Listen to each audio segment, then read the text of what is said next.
Hallo FarmCon, schön, dass die Bude voll ist.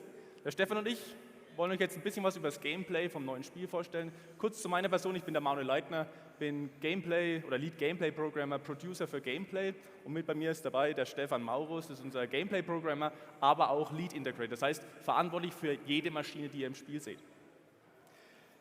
Wie wollen wir anfangen?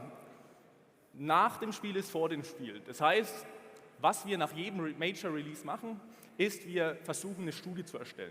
Eine Analyse, was sich unsere Spieler wünschen, was sind die größten Kritikpunkte, was müssen wir im nächsten Spiel besser machen. Und das haben wir auch wieder nach dem Release vom 22er gemacht und haben dann eine relativ lange Feature-Wunschliste erfahren oder herausbekommen und haben uns angeschaut, Fruchtarten. Okay, was wird gewünscht?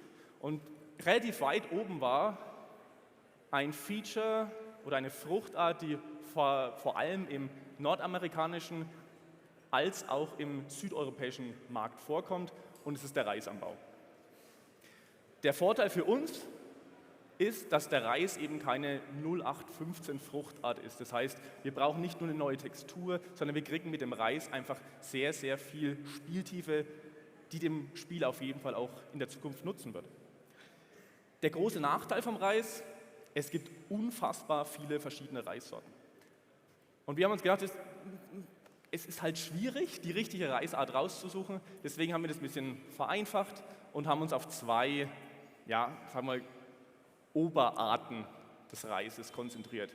Einmal den klassisch asiatischen, eher Rundkornreis, und auch den Reis, der eher im nordamerikanischen, südeuropäischen Gebiet vorkommt, den sogenannten Langkornreis. Im Hintergrund sieht man schon die klassisch asiatische Anbauweise. Wir haben hier einen Iseki Transplanter. Der asiatische Reis wird direkt ins Wasser gepflanzt. Und der Stefan kann euch das jetzt mal zeigen. Genau. Also ich habe hier schon mal ein kleines Video vorbereitet. Ja, hier auch sehr schön zu sehen, eins meiner Lieblingsfeatures, wie die Sonne jetzt durch die Bäume kommt, wie das Licht da gebrochen wird. Ja, sehr schön. Was haben wir hier? Wir haben Gewächshäuser. Das ist erstmal, Gewächshäuser haben wir schon im Spiel, aber mit dem Reis haben wir bei den Gewächshäusern die Funktion, dass wir Reissetzlinge in den Gewächshäusern selbst produzieren können. Also man pflanzt die Setzlinge dort an, lässt die wachsen und ab einem gewissen Stadium bringt man dann die Setzlinge zum Feld und da werden sie dann wirklich eingepflanzt. Also man sieht hier auch rechts, da bekommt man eine Palette raus. Also in das Gewächshaus liefert man Wasser und durch das Wasser wachsen dann die Setzlinge, und diese Palette können wir jetzt mit unserem schönen Fendt hier, ist ein Fendt 516, der ist auch komplett neu, mit dem können wir die Setzlinge jetzt zum Feld bringen. Was man hier auch sehr schön sieht, ein anderes Lieblingsfeature von mir, wie schön die Reflexionen auf dem Lack sind. Also mit den neuen Screen Space Reflections sieht der Lack wirklich sehr schön aus. Man sieht wirklich die Reflexionen von der Landschaft auf dem Lack des Fahrzeugs. Jetzt können wir hier einmal die Palette aufladen.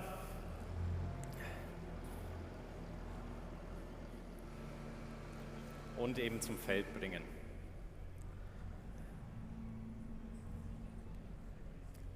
Ja genau, der Stefan fährt jetzt mit der Maschine zum Feld, und ein Reisfeld hat Besonderheiten. Ein Reisfeld wird geflutet und die große Frage ist, wie erstellen wir Reisfelder? Wir nutzen im FS25 dafür unser Baumenü und können dann mit einem Pinsel die Feldumrandung abstecken, und das System generiert darauf ein wirklich reisspezifisches Feld. Das heißt, es legt Dämme an, es legt den Boden an, und wie man es jetzt gleich sehen wird, platziert es am Ende auch noch eine Wasserpumpe. Denn wir müssen natürlich unser Reisfeld fluten. Und das gängigste Verfahren zur Flutung eines Reisfeldes ist eben mit einer Pumpe. Kommen wir gleich dazu, genau. Jetzt gehen wir eben zu unserer Pumpe und sehen auch gleich unser neues Reismenü, mit dem man eben jedes einzelne Feld bearbeiten kann. Beziehungsweise man kann es fluten, man sieht den aktuellen Zustand, man kann es leeren. Und wir starten jetzt auch gleich mal die Füllanimation. Das heißt, das Reisfeld wird langsam geflutet. Wir haben einen Zeitraffer an, damit ihr das auch wirklich schnell seht, weil in Wirklichkeit wird es ein bisschen länger dauern als jetzt hier im Video. Wenn sich die Wasserplane dann langsam hebt, sieht man auch hier wieder unsere Screen Space Reflections. Wir sehen die Landschaft im Wasser reflektieren, man sieht die Wasseranimation und gleich werden wir mal mit der Pflanzung vom Reis beginnen. Genau, also für die Pflanzung des Reises muss das Feld erstmal geflutet werden, also für den sogenannten Transplanted Reis, also wo die Setzlinge eingepflanzt werden. Dafür haben wir hier unseren Iseki PRJ8D, ein achtreihiges Pflanzgerät für Reissetzlinge. Die können wir jetzt hier von der Palette runternehmen, haben wir da auch eine sehr schöne Füllanimation, wo jedes einzelne Element selbst von der Palette genommen wird. Und dann können wir mit dem Gerät ins Feld fahren. Eine Besonderheit hier ist vielleicht noch, sind die Räder. Also wir haben Stahlräder, weil es mit normalen Gummireifen sehr schwer wäre, in dem Reisfeld klarzukommen, weil es eben geflutet ist, weil es sehr matschig ist. Deswegen haben wir hier diese Spezialräder. Und hier sieht man auch wieder, wie die Räder mit dem Wasser interagieren. Das hat man ja schon heute früh bei der Präsentation vom Stefan Geiger gesehen. Da produzieren die Räder eben Wellen und die Wellen gehen dann so langsam ins Feld oder werden auch von den Kanten des Feldes wieder zurück reflektiert. Schalten wir das Gerät hier einmal an. Wir sehen hinten eine sehr schöne Pflanzanimation. Also man sieht diese einzelnen Pflanzteile, die die Setzlinge von den Paletten runternehmen. Habe ich ein bisschen viel Zeit damit verbracht, das wirklich so realistisch wie möglich zu implementieren, weil es auch sehr schön ist. Der Kermit hat in dem Stream am Mittwoch sehr schön beschrieben, es ist im Endeffekt wie eine Schreibmaschine, wenn es immer hin und her geht und die Reissetzlinge einzeln von der Palette nimmt. Man sieht hier auch, der Reis kommt in Reihen hinten raus.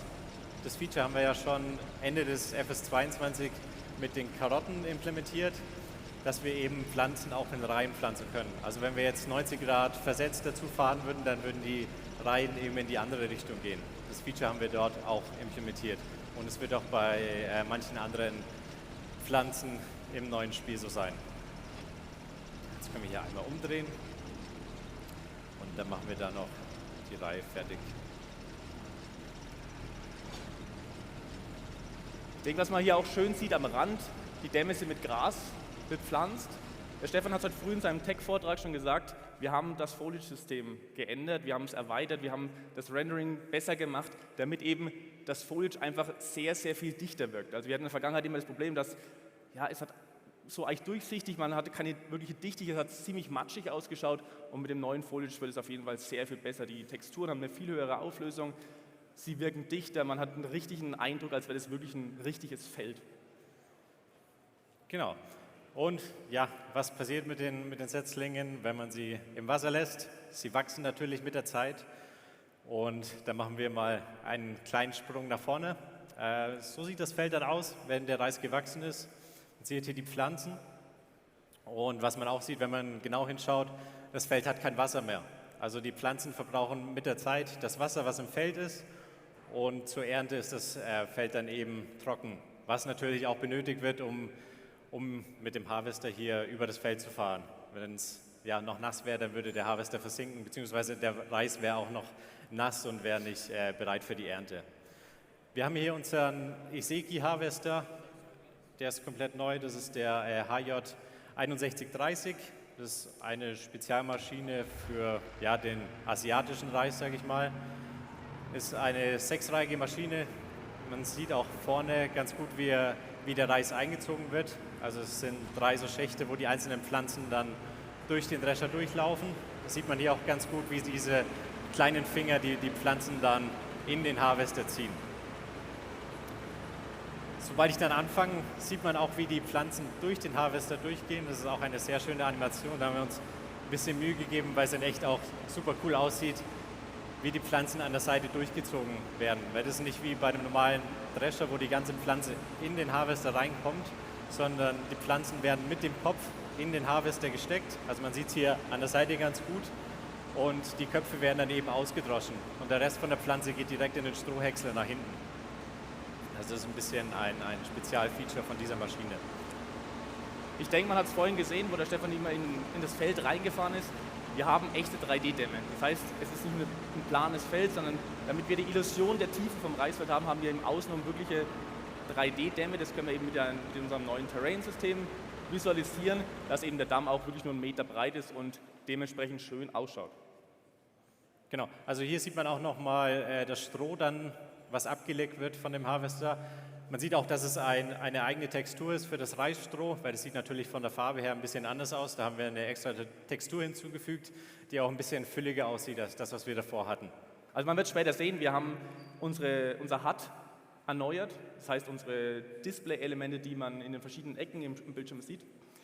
Wir haben das Ganze ein bisschen lockerer, ein bisschen leichter gemacht. Wir arbeiten mit sehr viel Transparenz, damit eben das HUD nicht mehr so viel Platz auf dem Bildschirm einnimmt. Wir hatten in unserer Analyse gesehen, dass viele sich beschweren oder sagen, ja, euer HUD ist viel zu groß, wir haben zu wenig sichtbaren Bereich.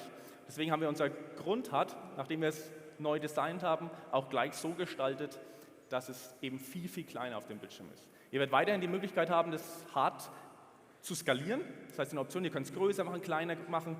Größer vor allem für Leute, die mit 4K-Monitor spielen, die eine höhere Auflösung haben. Da braucht es das wahrscheinlich ein bisschen größer, als es aktuell im Spiel ist. Und wir überlegen uns auch noch, dass wir neue Funktionen einbauen für unser HUD. Zum Beispiel, wenn jemand in einem 3-Monitor-Setup spielt, damit man eben die einzelnen Elemente weiter in den mittleren Bildschirm reinschieben kann, damit sie eben nicht mehr links und rechts am Bildschirm angedockt sind. Ja, das war es aber dann auch schon mit unserem Anbauverfahren klassisch-asiatisch und wir wechseln direkt weiter zu unserem Anbauverfahren nordamerikanisch, südeuropäisch. Man sieht auf dem Bildschirm diese Langkornernte klassisch mit relativ großen Maschinen. Das heißt, große Maschinen, großer Durchsatz, was aber auch irgendwie im Konflikt mit dem asiatischen Reis steht. Das heißt, was wir jetzt machen, wir passen unsere Wirtschaftssimulation dementsprechend darauf an. Das heißt, der Langkornreis hat eben einen wesentlich niedrigeren Verkaufspreis als der asiatisch geprägte Reis, weil natürlich im klassisch-asiatischen Anbauverfahren sind die Schritte zwar ähnlich, das heißt, man muss pflanzen, man muss ernten, aber natürlich sind die Maschinen viel, viel kleiner. Was man jetzt gleich im Video sehen wird, wir haben natürlich 2 Reissorten und die unterscheiden sich natürlich auch visuell. Hier sieht man, dass diese Rispen, wo die Körner drinnen sind, beim Langkornreis viel, viel dunkler sind, dass man eben auch diese visuelle Unterscheidung im Spiel sieht. Genau, also Manu hat schon angesprochen, der Reis wird normalerweise mit etwas größeren Maschinen geerntet. Dafür habe ich hier jetzt unseren neuen New Holland CR11 Mähdrescher. Ist ja nun der größte Mähdrescher im Spiel mit einem Korntank von hat 20.000 Liter. Ich habe ihn hier in der US-Version genommen, da hat er noch Doppelbereifung vorne drauf, was ihn dann noch ein bisschen monströser macht. Hinten haben wir ein Schneidwerk dran, das wäre das New Holland FD 250. Das ist im Endeffekt ein Schneidwerk von McDonald's, was auch eine neue Marke im Spiel ist. Aber dieses Schneidwerk gibt es auch als New Holland-Version, also mit gelben Seitenblechen. Den Mähdrescher, also vielleicht, wenn manche schon letztes Jahr auf der Agritechnica waren, hat man den schon gesehen. Da hatten wir auch eine kleine Preview am Stand bei uns aufgebaut. Da wurde der Mähdrescher eben vorgestellt und war dann schon direkt auf einer Gaming Station anspielbar. Jetzt kuppeln wir hier das Schneidwerk einmal an. Wir haben bei dem Schneidwerk eine Besonderheit und das ist der integrierte Schneidwerkswagen. Also am Schneidwerk selbst direkt sind Räder montiert, die dann geklappt werden können, wie es jetzt gerade passiert ist. Und dann sind sie entweder im Straßenmodus, wo dann kann man das Schneidwerk direkt hinter den Drescher hängen oder hinter den Traktor und zum Feld bringen. Oder so wie wir jetzt sind im Arbeitsmodus, da sind die Räder dann für die Höhenführung des Schneidwerks vorgesehen. Eine Besonderheit von dem Schneidwerk ist auch die Bodenanpassung. Also man wird es gleich sehen, wenn ich ins Feld reinfahre. Links sieht man, da ist noch ein bisschen der Dampf vom Reisfeld und man sieht sehr gut, wie sich das Schneidwerk an den Boden anpasst.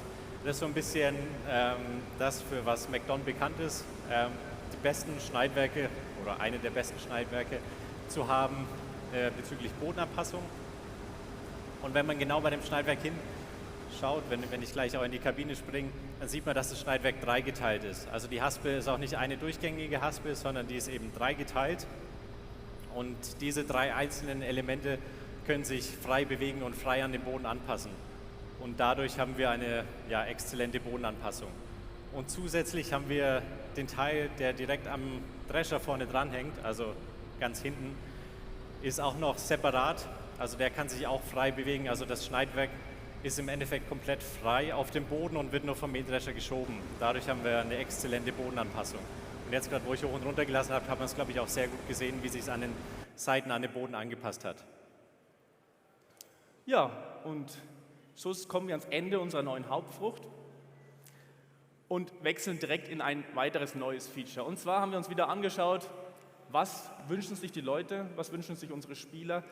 Und ganz oft kam der Wunsch nach einem getrennten Ernteverfahren, so wie es in Nordamerika häufig vorkommt. Das heißt USA, Kanada, der Schwartdrusch. Und wie das Ganze funktioniert, würde jetzt der Stefan ebenfalls erzählen. Genau, hier habe ich auch wieder ein kleines Safecam vorbereitet. Wir haben hier unseren Schwartmäher von McDon, also das ist im Endeffekt der Vorbesteller-Bonus für das neue Spiel. Ein komplettes Pack von der Firma McDon, die auch dann somit ihr Debüt in unserem Spiel hat. Wir haben vorne den Schwartmäher M1240 dran. Er sieht vielleicht ein bisschen ungewöhnlich aus, so im Straßenmodus. Man könnte vielleicht meinen, dass er irgendwie falsch aussieht, dass die Kabine falsch rum montiert wurde. Aber nein, das ist alles so gewollt. Der befindet sich aktuell im Straßenmodus. Da dreht er den Sitz um 180 Grad und kann dann eben rückwärts fahren, um so auf der Straße zu fahren und hinten das Schneidwerk anzuhängen. Hinten haben wir wieder ein Schneidwerk, auch von McDon. Es ist ein besonderes Schneidwerk für den Schwartdrusch. Die Schneidwerke sind ein bisschen anders gemacht als normale Mähdrescher-Schneidwerke, weil eben das Korn oder die Frucht nur gemäht wird und nicht gleich gedroschen wird und den Drescher zugeführt wird. Deswegen ist der Bereich in der Mitte ein bisschen anders aufgebaut bei dem Schneidwerk. Wir haben hier auch wieder einen integrierten Schneidwerkswagen. Dadurch ist man mit dem Schneidwerk auch sehr flexibel. Man muss nicht einen zusätzlichen Schneidwerkswagen mit rumtransportieren. Den kann man auch wie beim FD 1250 oder 250 zusammenklappen, wie wir das auch gleich sehen werden. Also jetzt hat man gerade gesehen, wie ich den Sitz gedreht habe, um 180 Grad, und jetzt ist er im Endeffekt im Feldmodus. Also so wird dann gearbeitet auf dem Feld und dann sieht die Kabine richtiger aus. Jetzt hängen wir hier das Schneidwerk einmal an. Wenn wir da in die Mitte schauen, sieht man auch, dass das Schneidwerk ein bisschen anders aussieht als ein normales, gewöhnliches Schneidwerk. Also in der Mitte ist kein zusätzliches Band, was die Frucht in den Drescher befördert. Und jetzt klappen wir hier die Räder wieder nach hinten und es sind multifunktionale Räder, also wenn sie dann im Arbeitsmodus sind, sind sie eben für die Bodenanpassung zuständig. Und dann können wir auch schon beginnen zu arbeiten. Also es ist auch ein 12 Meter Schneidwerk, das D140 XL.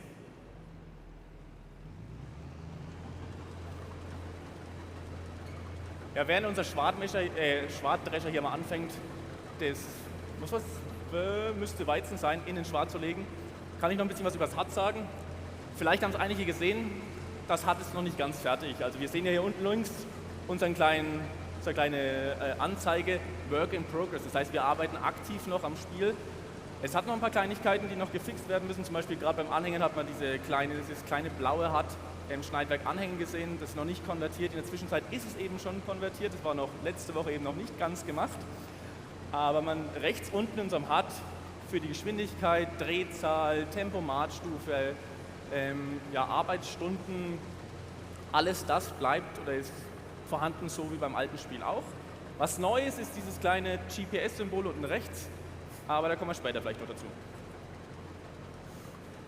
Genau, also hier steige ich jetzt aus und man sieht auch hier in der Szene ganz gut, dass wir eine eigene Textur für diese Schwaden haben, weil es im Endeffekt die ganze Frucht ist, nur in gemäht. Also normal haben wir unsere Strohschwaden, die hinten aus dem Mähdrescher kommen, die sind eben schon, sieht ein bisschen anders aus. Das Stroh ist durch den Mähdrescher gegangen, es wurde ausgedroschen und dadurch sieht das Stroh natürlich anders aus und so haben wir ein bisschen Differenzierung zwischen entweder Stroh, das schon gedroschen wurde oder etwas, das nicht gedroschen wurde. Und das kann man dann eben mit diesem Spezialschneidwerk bzw. mit diesem Pickup-Header auch von der Marke McDon kann man es dann dreschen. Also das Schneidwerk kann man vor jeden beliebigen Drescher hängen und kann dann diese Schwaden, die man davor gemäht hat, dreschen. Genau, der Stefan hat es vorhin angekündigt, das McDon Pack ist ein Pre-Order-Bonus, das heißt de facto ein DLC. Für die Leute, die es sich vorbestellen oder die Boxed-Version im Handel kaufen, ist das bereits inkludiert. Was für unsere Modder vielleicht wichtig ist, die Fahrzeuge sind im DLC-Pack, aber das Feature an sich, das heißt die Schwartablage, der Schwartdrusch, ist ein Basecamp-Feature. Das heißt, ihr könnt, wenn ihr wollt, andere Maschinen drauf modden und dieses Feature eben vollkommen im FS25 nutzen. Gut, dann sind wir wieder zurückgegangen zu unserer Feature-Liste und haben uns den nächsten Punkt angeschaut. Und ein Kritikpunkt in der Vergangenheit waren unsere Geisterhelferchen, nenne ich es mal. Das heißt, bei uns, Kritikpunkt war eben oft so, dass vieles von Geisterhand passiert. Unter anderem das Ballenpressen. Und deswegen haben wir das Feature der Verbrauchsgüter eingeführt. Das heißt, in Zukunft muss man eben auch was tun, um Ballen pressen zu können. Der Stefan wird euch das zeigen. Genau, auch hier habe ich wieder ein Safecam vorbereitet. Man sieht es auch wieder schön, die Stimmung, also wieder am Abend, wo die Sonne sehr schön durch die Bäume kommt. Ja, was haben wir hier? Wir haben hier ein John Deere 6R 215. Das ist ein komplett neues Fahrzeug, also die neue Generation 6R. Ist ein bisschen neuer als den wir im FS22 hatten. Und hinten dran haben wir eine Presswickelkombination von John Deere, die C441R. Ja, ist auch eine komplett neue Presse, die wir haben. Macht 125 cm Festkammerballen. Und jetzt können wir einfach mal pressen. Man sieht es vielleicht schon rechts, da sieht man schon das Feature ein bisschen.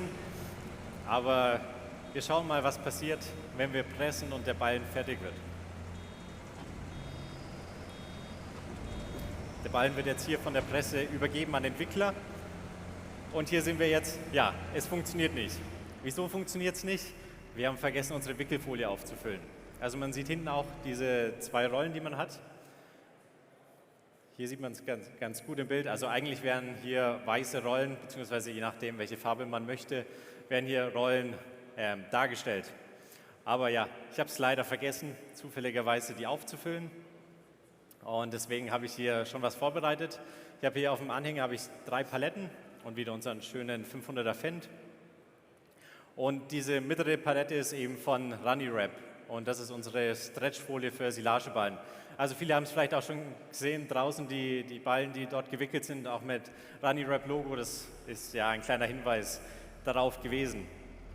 Und jetzt können wir eben die Palette mal von unserem Anhänger nehmen und damit zu unserer Ballenpresse fahren und diese eben wieder befüllen. Wir haben hier Paletten mit 40 Rollen drauf und ja, das reicht für 3 bis 4 Mal die Ballenpresse aufzufüllen. Also beziehungsweise im Endeffekt den Wickler. Also wir haben eine Press-Wickel-Kombination, aber im Endeffekt füllen wir die Wicklerfunktion damit auf. Man sieht es bei der Presse auch gut. Wir haben mehrere Storage-Slots, also Plätze, wo wir die Wickelfolie lagern können und mehrere Folien gleichzeitig mitnehmen können. Also natürlich hat man 2 Plätze hinten dran, das sieht man auch gleich, wie die gefüllt werden. Aber man hat hier drin, hinter der Verkleidung, hat man noch mehrere Plätze, wo dann diese Folienrollen platziert werden. Und sobald wir alle gefüllt haben, werden auch die hinteren 2 Plätze gefüllt und ja, dadurch wird dann angefangen zu wickeln. Man muss ja auch noch dazu sagen, die Farbe der Folie ist jetzt ein bisschen anders als im FS22. Also im FS22 hatten wir die Farbe der Ballen ausgewählt beim Kaufen des Wicklers. Das funktioniert jetzt ein bisschen anders. Es wird im Endeffekt beim Kaufen der Wickelfolie ausgewählt. Also man kann Paletten kaufen mit Wickelfolie in schwarz und dann werden die Ballen eben schwarz, sobald diese Folienrollen auch verwendet wird. Und ja, so werden die Ballen eben gewickelt.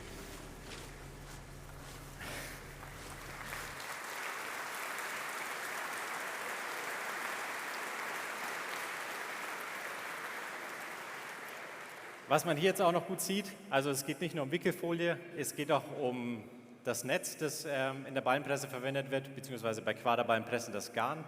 Das wird auch verbraucht und man sieht hier bei unserer John Deere Presse die Rolle, die vorne drin ist. Da hat man, glaube ich, 4 Rollen sind es nur dabei, also die halten ein bisschen länger. Aber auf dem Tieflader hat man auch gesehen, dass dort mehrere Netzrollen waren. Und für die Hardcore-Spieler, sage ich mal, haben wir auch noch Folienbindung implementiert. Also die es vielleicht ein bisschen realistischer haben möchten, können die Ballen auch in Folie wickeln. So wie wir das zum Beispiel beim Göweil-Pack hatten mit der Vario Masterpresse.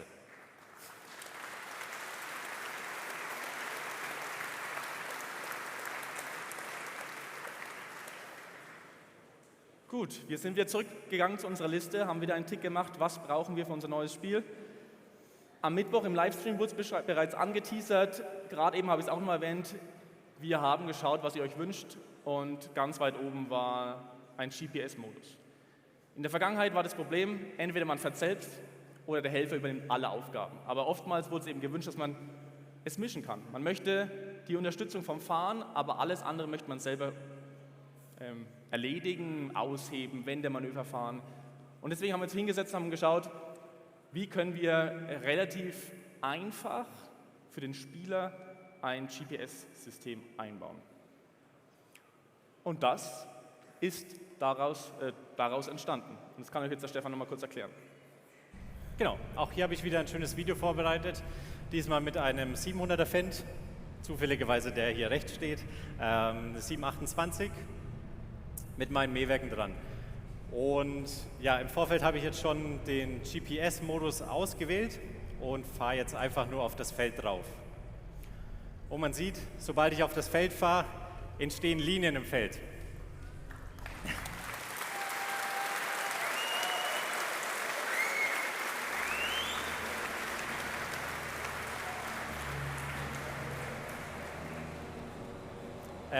Dazu zu sagen, was im Hintergrund entsteht, also wir fahren auf das Feld und sobald wir das tun, wird das Feld automatisch erkannt. Er erkennt automatisch den Umriss des Feldes, egal wie das Feld geformt ist, ob man das Feld erweitert hat, egal welche Modmap.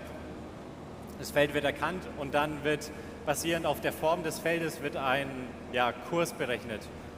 Und aus diesem Kurs entstehen eben diese Linien. Wenn wir dann man sieht es hier ganz gut, die Linien sind ein bisschen farblich gemacht. Also sobald wir auf einer Linie sind, die wir aktivieren können, wird die Linie orange.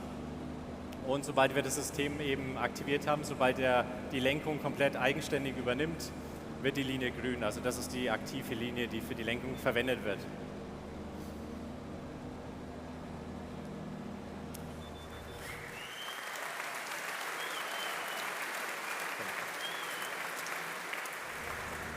Dazu zu sagen, also das System generell, also wir haben jetzt im Endeffekt den Helfer sozusagen erweitert, also man hat den Helfer in 2 Modi, entweder man hat den vollen Helfermodus aktiv, also man drückt H und der Helfer bearbeitet das Feld komplett eigenständig, oder man hat den Lenkmodus aktiviert, das ist die GPS-Lenkung, und dadurch, wenn man H drückt, übernimmt er die Lenkung, also dann fährt er auf die aktive Linie, die man vorgewählt hat, also man hat eben da die Wahl zwischen den 2 Modi. Also ich denke, man sieht es hier schön, das GPS-System, wenn wir aufs Feld fahren, erkennt das Feld, es erstellt on the fly automatisch Linien dafür. Das bedeutet für euch, es funktioniert auf jeglicher Modmap. Wir haben während der Entwicklung 7, 8 meistverwendeten Modmaps im ModHub genommen und haben sie analysiert, haben sie auf unser System getestet und die funktionieren alle. Man sieht es auch schön, oder man hat es vielleicht gerade gesehen, er erkennt die Feldumrandung und sucht sich dann eine schräge Linie, wenn die schräge Linie tatsächlich am besten für dieses Feld passt. Denn der Algorithmus ist, dass er eben die längste zusammenhängende, fast gerade Linie nimmt und darauf Parallellinien bildet. Und das Schöne daran ist, es ist komplett dynamisch, es erkennt eure Änderungen an den Feldern. Das heißt, wenn ihr das Feld erweitert mit Pflügen, dann erkennt, sobald ihr wieder mit dem System drauf fahrt, erkennt das System die neuen Feldumrandungen und erstellt neue Linien drauf. Wie ist das Ganze entstanden? Also wir haben angefangen, okay, wir wollen einen GPS-Modus einbauen. GPS-Modus bedeutet, wir brauchen Linien, Parallellinien, abhängig von der Arbeitsbreite des Gerätes. Und dann haben wir Brainstorming-Sessions gemacht und gesagt, okay, eigentlich brauchen wir auch Feldumrandung, denn wenn wir ans Feldende kommen, wollen wir Signale geben, ein Piepsen, okay, ich komme in die Nähe der Feldumrandung, bitte ausheben. Ja, und dann haben wir angefangen, Papers zu studieren, das heißt wissenschaftliche Arbeiten von Universitäten, ob es denn sowas schon gibt. Und wir haben Algorithmen gefunden, wir haben uns Algorithmen ausgedacht, um eben das Bestmögliche umsetzen zu können, um eben diese Linien zu generieren. Und dann haben wir das entwickelt und haben uns wieder hingesetzt, haben wieder geschaut, was können wir denn noch machen. Und dann kam natürlich Punkt 1 bzw. Punkt 2 der Wunschliste, die Optimierung unseres Feldhelfern. Und wir haben uns gedacht, okay, wir haben die Linien, wir wissen, wie wir fahren können, wir können das Ganze doch einfach adaptieren und unseren normalen Helfer auch drauf fahren lassen. Und das, was dabei rausgekommen ist, sehen wir jetzt erstmal auf unserem Screenshot. Während der Entwicklung arbeiten wir viel mit Debug-Code. Hier im Hintergrund sieht man diese roten, gelben und blauen Linien. Das ist eben, was unser Algorithmus ausspuckt, um das eben direkt zu evaluieren. Wenn wir ins Spiel reingehen, wir starten die Maschine, er erzeugt uns die ganzen Kurven, die Linien, die Wendemanöver. Und um das schnell zu evaluieren, gibt es eben die sogenannten Debug-Linien, die uns das direktes Live-Ergebnis liefern, ohne dass wir tatsächlich das Fahrzeug starten müssen. Wenn ihr jetzt gleich das Video seht, werdet ihr sagen, vor allem die, die landwirtschaftliche Erfahrung haben, ja, so wendet doch kein Bauer auf der Welt oder kein Landwirt auf der Welt. Unser System ist ein System. Das heißt, es sucht sich das beste Wendemanöver, die beste Art zu wenden, die es berechnen kann. Es kann sein, dass er manchmal falsch rumwendet, für euch zumindest, oder ja, teilweise ein bisschen zu viel wendet, aber ich kann euch sagen, das ist das beste Wendemanöver, was er sich ausdenken kann. Und das seht ihr jetzt im nächsten Video. Genau, also wir sehen hier wieder das genau gleiche Feld, was ich eben manuell bearbeitet habe. Und im Endeffekt haben wir die genau gleichen Linien. Und diese werden jetzt in dem Fall für den Feldhelfer verwendet. Also er berechnet sich basierend auf den Linien den optimalen Weg über diese Linien, um das Feld komplett zu bearbeiten. Also er fängt mit dem Vorgewende an. In dem Fall nimmt er 2 Vorgewendelinien. Das macht er je nach Breite von dem Arbeitsgerät und je nach Länge von dem kompletten Gespann. Und basierend auf dem Kurs wird dann das Feld komplett bearbeitet.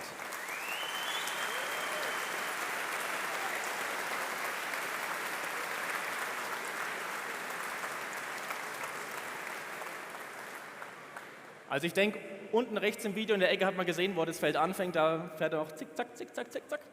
Aber ich gehe davon aus, dass wir das bis zum Release auf jeden Fall noch wegbekommen. Was der Flo in seinem Vortrag vorhin über die Map schon vielleicht ein bisschen angeteasert hat, man sieht es hier auch, unsere Nummer 1 Priorität beim Helfer ist, dass wir im Feld wenden.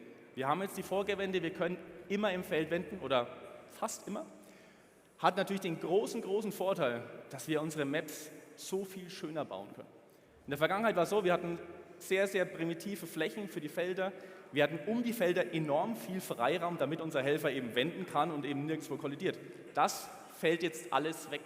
Denn unser Helfer wendet im Feld und somit können wir Bäume, Pflanzen, Büsche, Steine, alles viel näher ans Feld legen. Wir können die Felder in nahezu jeder beliebigen Form definieren. Wir können Spitzen machen.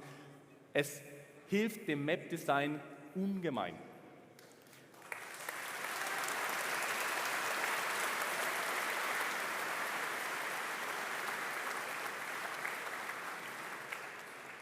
Und was ist ganz wichtig ist, was ich vielleicht nochmal deutlich machen will, man muss keine Linien anlegen. Es geht voll dynamisch zur Laufzeit in relativ kurzer Zeit. Der Code ist sehr optimiert. Ihr braucht keine Kurse anlegen. Während der Entwicklung hat der Stefan im Editor ein kleines Skript gebaut und dann kommen wir jetzt direkt dahin.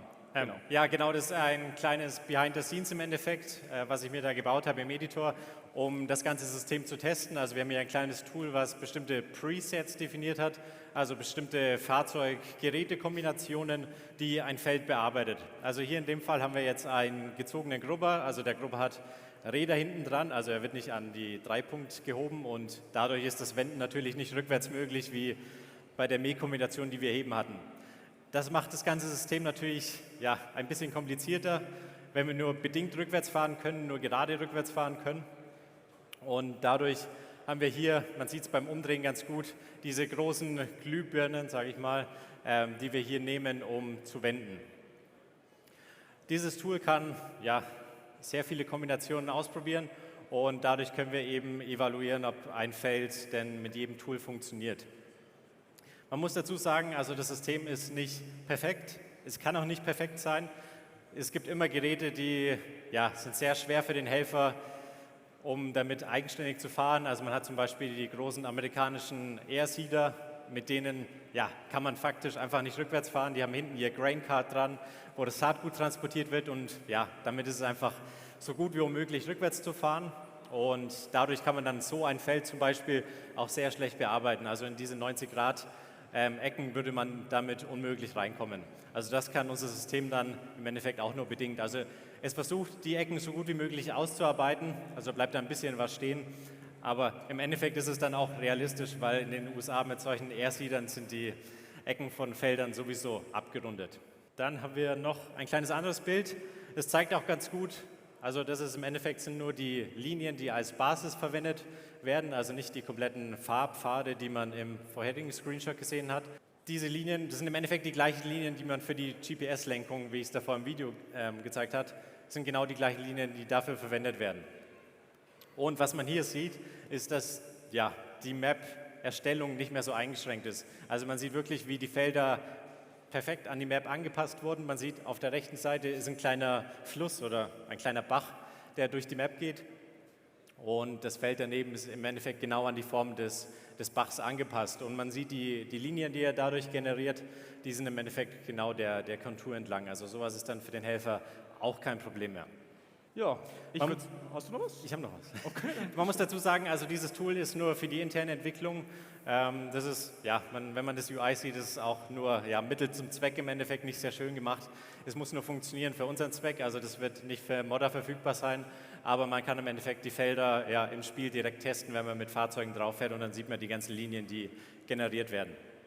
Ja, und damit wollen wir unseren kleinen Einblick in den FS25 abschließen. Ich sage speziell kleiner Einblick. Wir werden in dem Zeitraum bis zum Release regelmäßig neue Features ankündigen, neue Features vorstellen. Besucht uns auf der Gamescom, da werden wir weitere neue Features vorstellen. Oder wenn ihr nicht hinkommen könnt, schaut regelmäßig auf unseren Social-Media-Kanälen vorbei, bei YouTube und bleibt auf dem Laufenden bis zum Release vom neuen Spiel. Vielen Dank.